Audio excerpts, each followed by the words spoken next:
Are you satisfied that the gift of the $84,000 vacation was one from a friend and not from an entity like a corporation or a company? Yeah, as I mentioned, we verify allegations of friendship. We do our research, and the facts as disclosed publicly by the Prime Minister, and what we found ourselves are coincident with the fact that this is a true friend who has no relations with the government of Canada.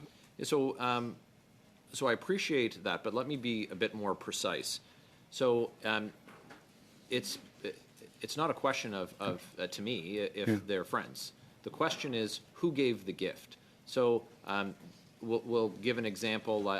If a prime minister is friends with, let's say, a family member of Ted Rogers, and it's established, it's been ruled on by your office that a prime minister is friends with this individual. If that designated public office holder then receives free wireless services from Rogers Communications, Inc. in perpetuity as a gift from the friend, but the friend is not incurring the expense, the corporation is foregoing revenue. Is that an acceptable gift from a friend?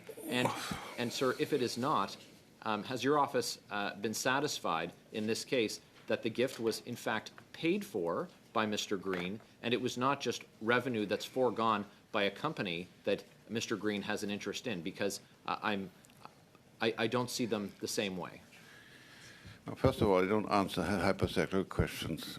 So let's forget about what you are getting at is really the question. Does it have to be the friend himself who has given that gift, or has it to be an entity that the friend controls?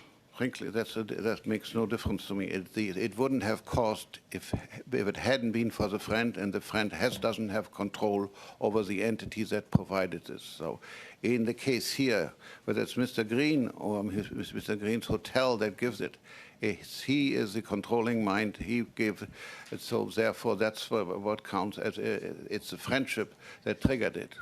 So foregone revenue by a corporation owned by an individual is an acceptable gift?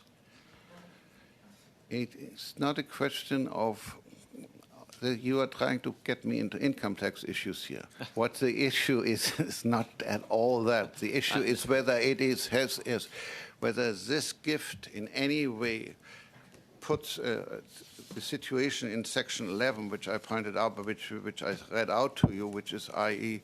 that thank you, that it gives you that something that might reasonably be seen to have been given influence to the public office holder. You know, is the fact here under the complaint that somebody gave a gift to the Prime Minister who is his personal friend likely to influence the behavior of the Prime Minister? That's really the question we're looking at. And the gift was given by Mr. Green or by the company that he controls. This fact is, we know what the gift is. It has been publicly disclosed.